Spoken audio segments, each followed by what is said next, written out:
Hello दोस्तों, नमस्कार। मैं हूँ अर्चना तिवारी। स्वागत करती हूँ अपने YouTube चैनल पे आप सभी का। और हम दोनों बहन मिलके बहुत ही प्यारा कजरी गीत सुनाने जा रहे हैं। कैसे लगेगा कमेंट में जरूर बताना।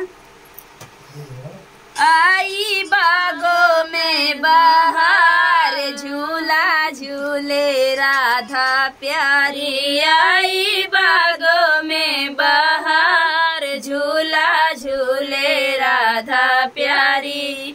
हाँ झूले राधा प्यारी, हाँ झूले राधा प्यारी, हाँ झूले राधा प्यारी, हाँ झूले राधा प्यारी। आई बागों में बहार, झूला झूले राधा प्यारी। आई बागों में बहार, झूला झूले राधा प्यारी।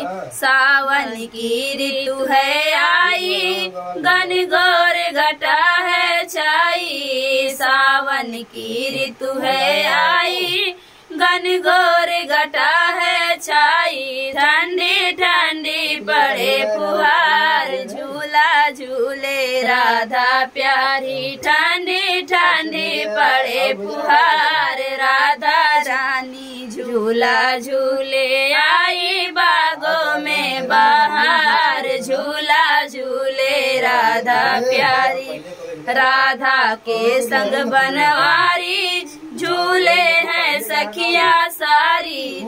राधा के संग बनवारी, झूले हैं सखिया प्यारी सारी। गए सावन गीत हजार, झूला झूले राधा प्यारी। गए सावन गीत हजार, झूला झूले राधा प्यारी। आई बागों में बहार, झूला झूले राधा प्यारी। मोहन की मुरली बाजे है, मस्त मोरनी नाचे। मोहन की मुरली बाजे है, मस्त मोरनी नाचे। झूमे राधा संग बनवारी, झूला झूले राधा प्यारी।